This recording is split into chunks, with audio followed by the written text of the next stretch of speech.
Pak Ustadz, ibaratnya kita udah berusaha berdoa setiap sholat, setiap kapan waktu kita udah berdoa sebagai orang tua atau sebagai paman atau sebagai saudara. Tapi di masa di perjalanan kehidupan anak cucu ponakan kita ternyata ibaratnya berubah dari tauhid yang dari lahirnya berubah ke agama yang lain. Itu gimana tuh Pak Ustadz, sebagai kan laki-laki kan menanggung jawab, kita kan khalifah nih laki-laki, jadi di keluarga saya tuh yang maaf di keluarga saya tuh ada yang seperti itu Pak Ustadz. Saya sebagai paman, apakah menanggung dosanya gitu, padahal hal itu sudah didoakan, sudah diajarkan gitu. Bagaimana Pak Ustadz? Mohon maaf Pak ya, ini ada ilmunya. Nanti kalau kita sudah membahas kodo dan kodar, ini ada babnya kayak gitu namanya. Nah, perlu dipahami ada beberapa pengertian kodo dan kodar.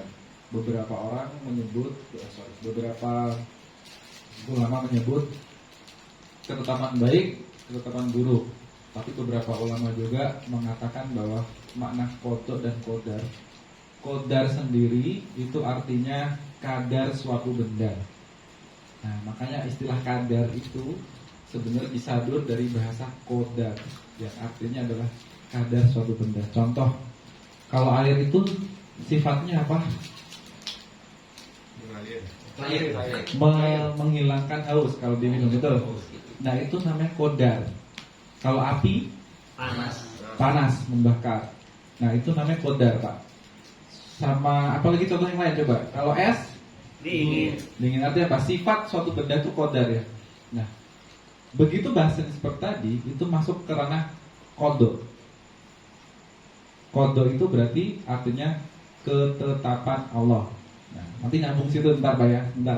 Ini kalau menyampaikan sesuatu harus pelan baru di situ nanti. Nah, kodo, kalau kita sudah mau membahas masalah kodo, itu ada dua hal. Mungkin sudah pernah saya sampaikan, nanti kita ingat-ingat lagi. Yang pertama adalah al-hal namanya. Apa Pak? Al-hal. Ada al-asbab. Apa Pak? Al-asbab. Al-asbab itu sebab akibat. Nah, gitu. Al-hal itu adalah area yang dikuasai manusia. Ulangi Pak, al-hal adalah area yang dikuasai manusia. Yes. Al-asbab, area yang dikuasai Allah. Apa Pak? Ada beberapa cirinya. Kalau yang dikuasai manusia itu memiliki ciri kata kerja. Kata kerja contohnya apa? Mandi ya.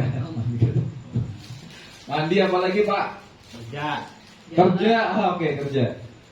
Mengaji ya, bisa kata kalau bahasa Indonesia itu depannya apalagi ngopi, ngerokok. Nah, itu merokok. Jadi istilah kata gitu. Kalau ngopi kan enggak ada minum kopi loh bahasanya. Enggak mau ngopi kan? Ya. Nah, kalau al-asbab ciri-cirinya adalah dia termasuk dalam kata sifat atau kata benda. Itu milik Allah semuanya. Contohnya apa? Dingin, betul. Angin. Apalagi? Hujan. Nah, itu kata benda ya. Apalagi Pak? Panas. Benar. Itu semua milik Allah, betul. Dan itu nggak dikuasai manusia. Lah kaitannya apa dengan yang tadi, Pak? Kalau kafir ya, berarti itu adalah murtad ya. Itu bahasanya murtad tersebut lah, mohon maaf. Kalau murtad itu kata kerja atau kata benda? Kerja. Kata kerja tapi yang melakukan siapa? Orang ya. Manusianya. Berarti itu masuk kodo, Pak. Kalau dia sampai kafir, berarti dia ranah dia itu milik Allah, ranahnya Allah. Bukan ranah kita, Pak. Tapi apa yang bisa kita lakukan? Kita fokus, mendingan punya kita hal. Apa contohnya? Menasehati, mendoakan. Apalagi contohnya mengajak balik ke Islam. Hanya itu Pak tugas kita. Reaksinya dia seperti apa? Itu ranah Allah. Betul.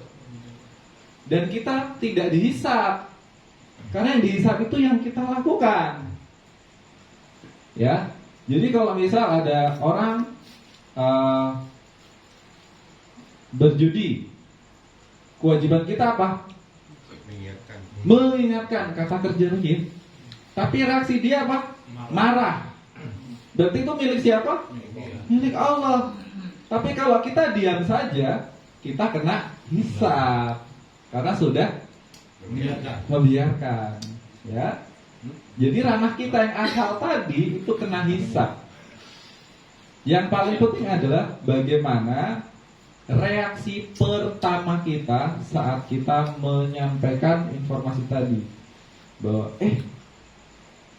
kalau ini kasusnya adalah berpindah agama gitu ya. Sebutlah murtad. Kamu kok murtad? Ya. Kita hanya dua Pak perkara yang diperintahkan oleh Allah, yaitu bersabar dan bersyukur. Ini kunci ya, kunci hidup Pak ya.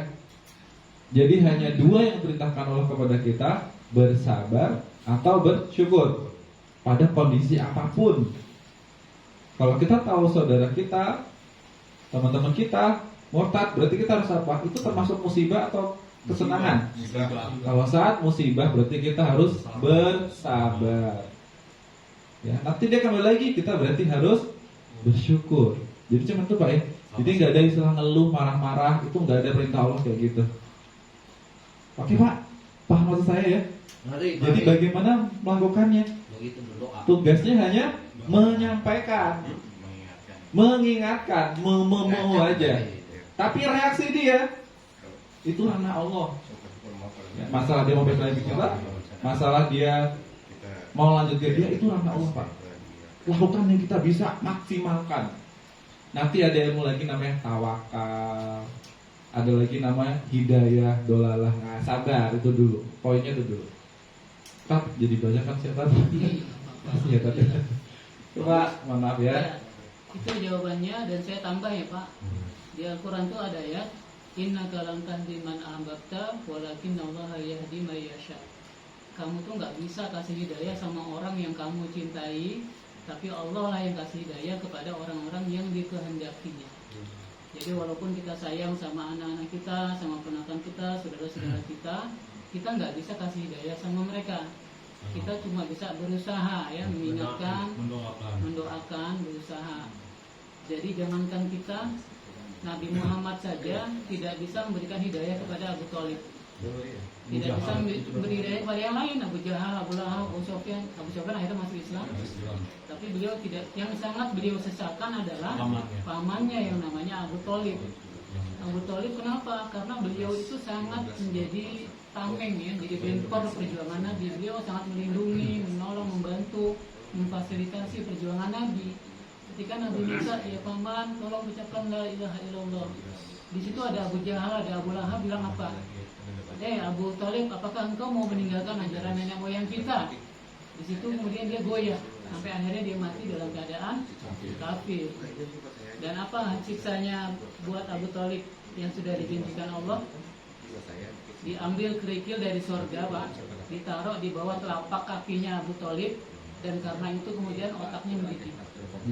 Itu siksa yang paling ringan di neraka, dan itu siksanya Abu Thalib. Kenapa? Itu dispensasi dari Allah buat Abu Thalib karena beliau sudah membantu perjuangan Nabi.